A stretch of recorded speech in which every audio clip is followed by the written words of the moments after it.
बेअंतर लोग सत्संग और साधना के विषय में सुन रहे थे। ये विषय ऐसा है जो वाणी के द्वारा समझा नहीं जा सकता है।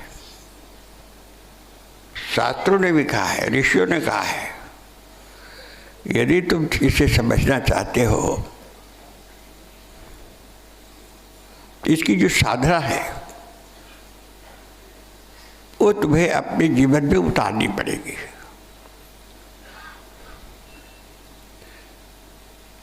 अब हम लोग एक साधक के रूप में विचार करें, चिंतन करें, सोचें, क्या हम वास्तव में साधक हैं?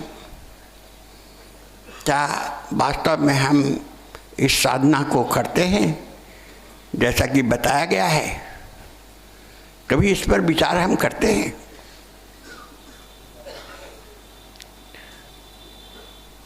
एक बात कही जाती है, लोग सत्संग के प्रचार के लिए, प्रसार के लिए हम दूसरों को बताते हैं कि भाई चलो सत्संग में, वहाँ जीवन बदल जाएगा।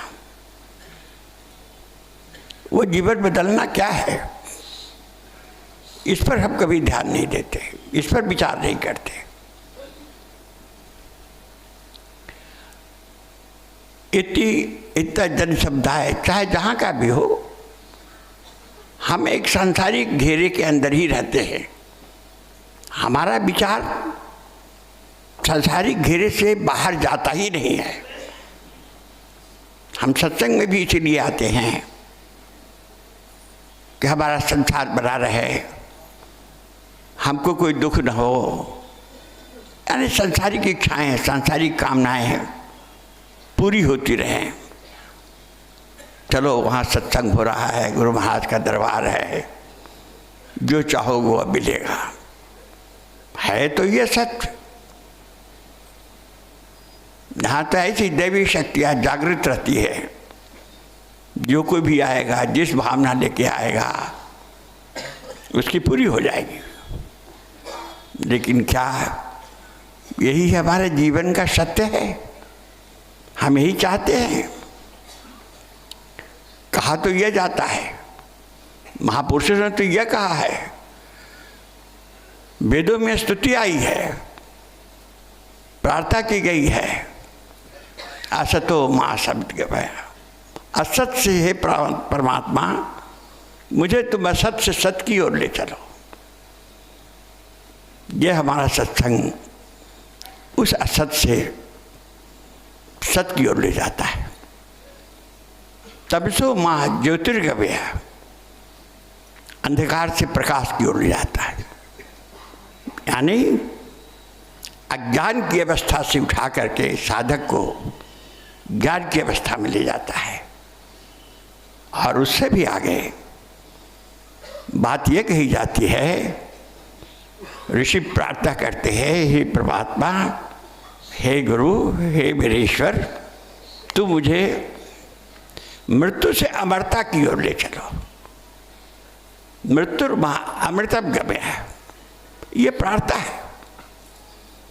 अगर आप विचार करें, हम एक साधक के रूप में,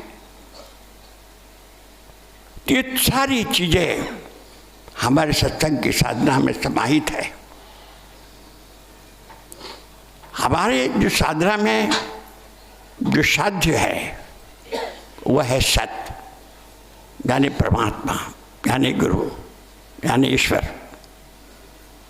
हम उसी का ध्यान करते हैं, उसी का उपासना करते हैं, उसकी निकटता करते हैं। और फिर जब ऐसा होता है, जब उसके पास आते हैं, जैसे सूर्य के सामने जाने से अंधकार अपने आप दूर हो जाता है, प्रकाश आता है। अंधकार और प्रकाश एक जगह कभी नहीं रह सकता। ऐसे ही जैसे ही हम साधना करना बैठते हैं तो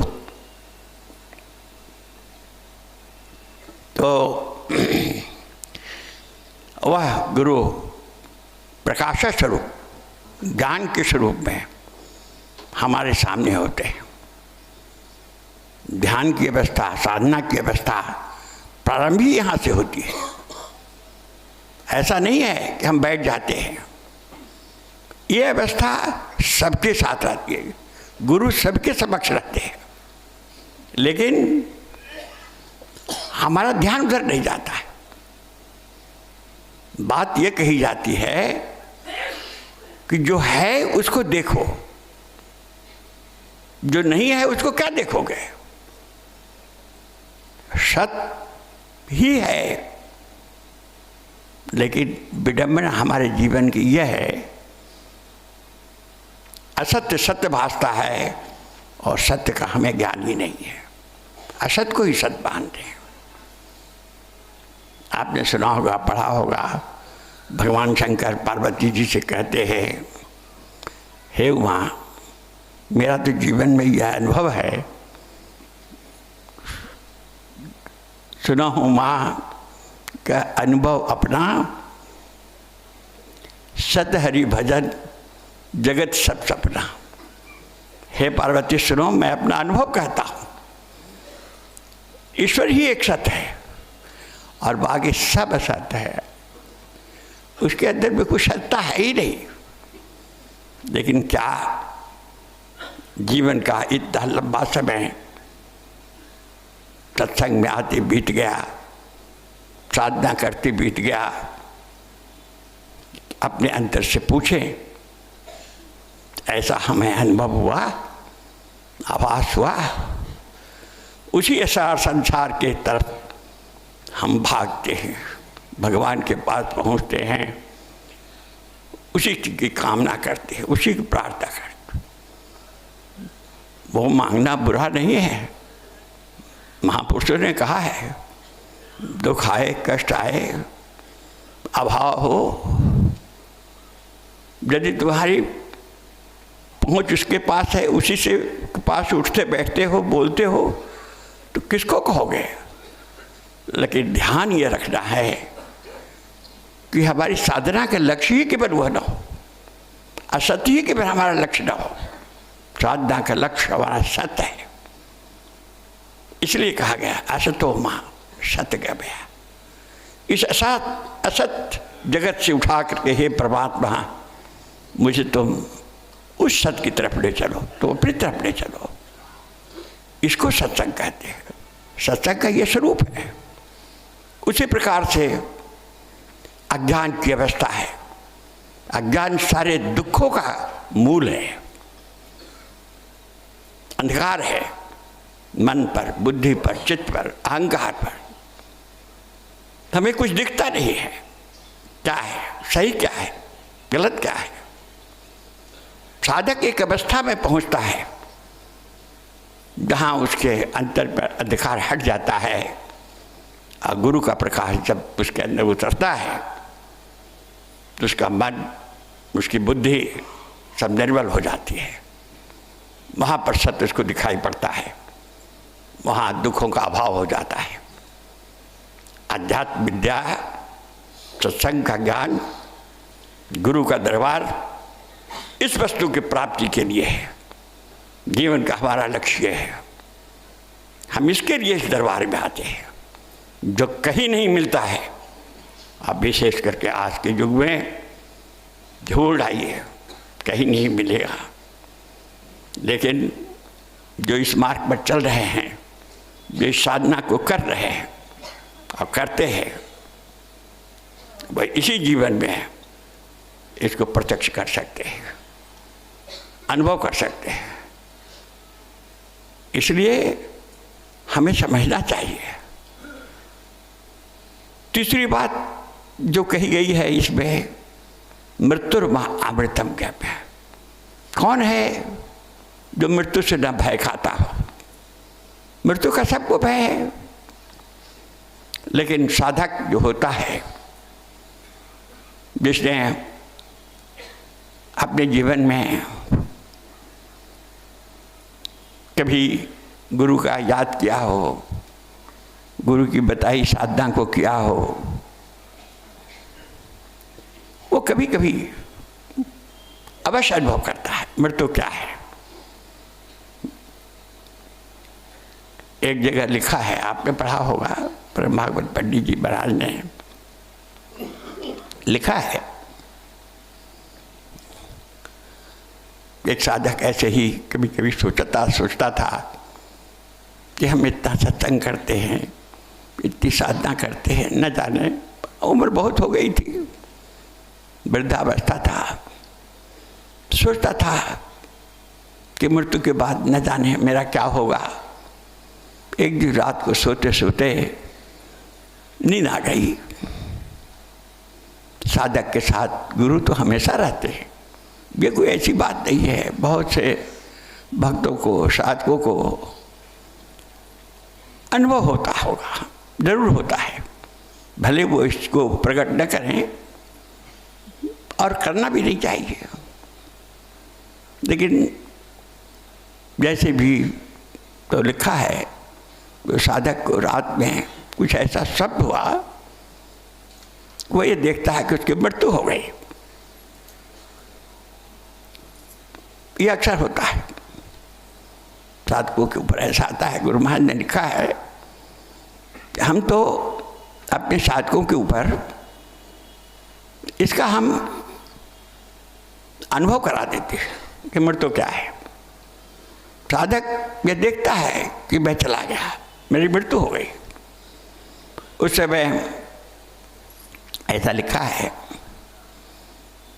कि जमदूत आए उससे ये पूछने के लिए कि इसको कहाँ लिया जाए, तो जमराज ये सोच ही रहे थे, उसी समय एक दिव्य आत्मा वहाँ प्रकट हुई और वो बोली कि यह हंस मेरा है, ये शब्द लिखा है, इसे हमें अपने लोक में ले जाएंगे। वह दिव्य आत्मा और कोई नहीं, उसके गुरु था। इतने में उसके नींद खुल गई।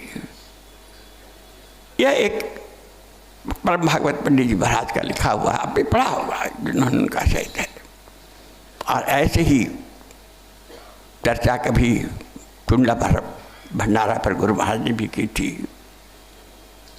तो मृत्यु से अमृत की ओर, अमृत क्या है, अमरता क्या है? मृत्यु का भय ना होना अमरता है। अमरता ऐसी कोई चीज़ नहीं है कि कोई बरे नहीं, तो मृत्यु के भय से मुक्त हो जाए, किसी भी चीज़ के भय से मुक्त। भय ही मृत्यु है। निर्भय वही होता है जो अपने गुरु से भय खाता है। जो गुरु से भय खाएगा वो दुनिया में निर्भय रहेगा। ईश्वर से जो भय खाएगा संसार में निर्भय रहेगा, और कोई निर्भय रह ही नहीं सकता। उसका अंतर में भय छिपा रहता है और समय आने पर प्रकट हो जाता है। इसलिए साधकों को जोर दिया जाता है कि तुम अपना संबंध गुरु से दृढ़ करो। तुम्हारा संबंध स्थापित होना चाहिए, और वो संबंध बहुत दृढ़ से दृढ़तर होना चाहिए। किसी काल में भी तुम अपने गुरु को न भूलो। गुरु महाराज ने तो यहाँ तक लिखा है कि ऐसे साधक जो गुरु के हो चुके हैं, यदि एक सांस भी गुरु की याद के बिना उसके जीवन में बीतता है, तो उसे वही व्यवहार किया जाता है जो एक अपराधी के साथ होता है। गुरु भक्ता सहजोबाई के अंतिम अध्याय में आप पढ़िए, जो मैं बोल रहा हूँ लिखा है। अब हम आप सोचे, इतना दिन साधना करते हुआ है, गुरु चिंतन हमारे जीवन में कितना हुआ है, कहाँ तक हम उससे संबंधित हैं? हमारा अब अपने से पूछें, आत्मनिरीक्षण करें। दरअसल में स्वाध्याय यही है, हम अपने स्वयं को देखें, दूसरों को नहीं। हमारी साधना ही शुरू होती है दृष्टा बन के। हम देखते हैं कि प्रकाश की धार आ रही है, हमारे हृदय में प्रवेश कर रहा है, हमारा हृदय प्रकाशित हो रहा है। ये साधना है। हम देखते हैं अंतर में, वो अंतर में देखना नहीं है तो फिर साधना क्या? साधना के लाभ कैसे? अपेक्षित लाभ नहीं मिलता है। बहुत सी चीज़ें हैं जो साधना के द्वारा ही प्रकट हो सकता है। उपदेश तो है, ये वाणी है, लेकिन ये वाणी का प्रभाव नहीं पड़ता है। वो वाणी और है जिसको परावाणी बोलते हैं, पश्चंती वाणी बोलते हैं। उस अवस्था में हो करके जब कोई महापुरुष बोलता है, बिना बोले हुए अपनी बात हमारे अंदर उतार देता है, परावाणी वह है, ईश्वरीय वाणी वह है। और सत्संग के समय, जो ध्यान के समय जो हम ध्यान करते हैं, वो उसी अवस्था में लिया जाता है।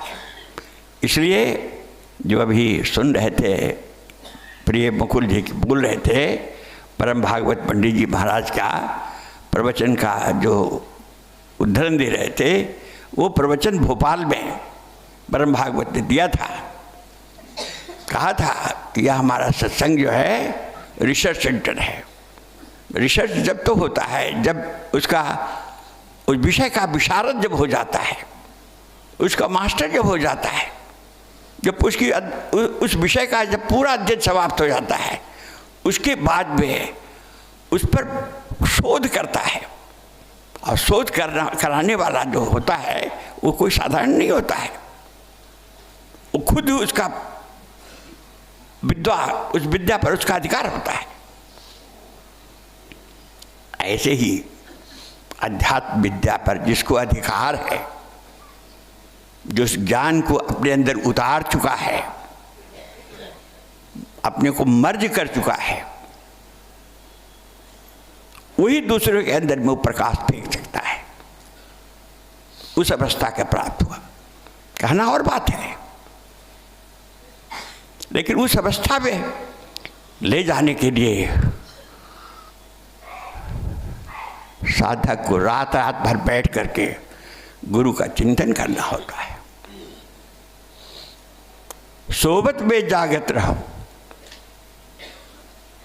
और जागते हुए भी ध्यान करते रहो। हम देखिए कि हम सत्संग में तो आते हैं, सब कुछ है, क्या हम साधना का महत्व अपने जीवन में हमने ऐसा दिया है? कहा जाता है भाई यहाँ के साहित्य पढ़ो, गुरु महाराज का साहित्य पढ़ो। गुरु महाराज ने लिखा है एक जगह, साधकों की कठिनाई।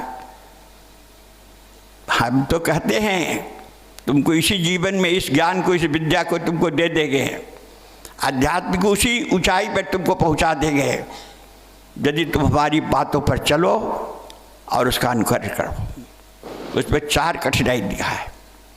उसमें एक कठिनाई ये भी है कि यदि तुम अपने जीवन में इस अध्यात्म विद्या के प्राथमिकता नहीं देते हो, प्रायोरिटी नहीं देते हो, तो ये विद्या तुम्हारे नसीब में नहीं है।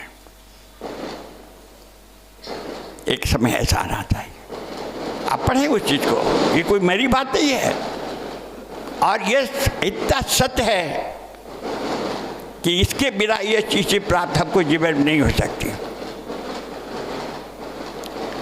इसलिए कहा जाता है कि सत्संग का साहित्य, गुरु महाराज की वाणी वो वाणी है कि अगर ध्यान से आप पढ़ेंगे तो हमारा अंतर में एक विचारों का द्वंद्व उठता है, समझ में आता है मैं कहाँ हूँ, मेरा जीवन कैसा बीत रहा है, क्या मेरा जीवन साधक का है? एक साधक में, एक संसारी व्यक्ति में क्या भेद है? जरूर है, हम गृहस्थ हैं, संसारी आदमी है, लेकिन इसका अर्थ यह नहीं कि संसारी हमारा अभीष्ट हो। अभीष्ट तो हमारा परमात्मा है, हमारा गुरु है। हमारा जीवन उसके लिए है। संसार तो एक माध्यम है। हम संसार में हैं, संसार हमारे अंदर में रहो। हमारे अंदर में तो हमारा परमात्मा, हमारे गुरु निवास करता है। मैं रात दिन उसी को देखते रहता हूँ, उसी का चिंतन करते रहता हूँ, उसी से प्रार्थना करते रहता हूँ, उसी के सामने अब गिड़गिड़ाता रहता हूँ। यह साधना है। यदि हमारे जीवन में ये चीज़ आता है, निश्चय जानिए गुरु महाराज के आपके साथ चल रहे हैं। बड़ी अद्भुत चीज़ है। एक बार पंडित जी महाराज इसी जगह स्थान से बोले थे कि ऐसी चीज़ आज संसार में नहीं है जो यहाँ बैठ करके मिलता है। लेकिन बड़ा दुखद है, दुख का बात है। तुलसीदास जी तो कहते हैं कि आत्महत्या का फल मिलता है उसको, जो न तरे भवसागर नर समाज अस पाए। और कैसे तो है कि वो आत्महत्या के पाप लगता है, आत्महनन निगत जाए। इतना अच्छा सत्संग मिला, दरबार मिला, परमार्थ लुटाया जा रहा है, गुरु शक्ति का प्रवाह चल रहा है, और हम इससे वंचित रह जाएं, ये हमारा दुर्भाग्य है। गुरु महाराज से प्रार्थना है, आप सब पर कृपा करें और आप इस चीज़ को हम अपने जीवन में प्राप्त कर लें, यही प्रार्थना है।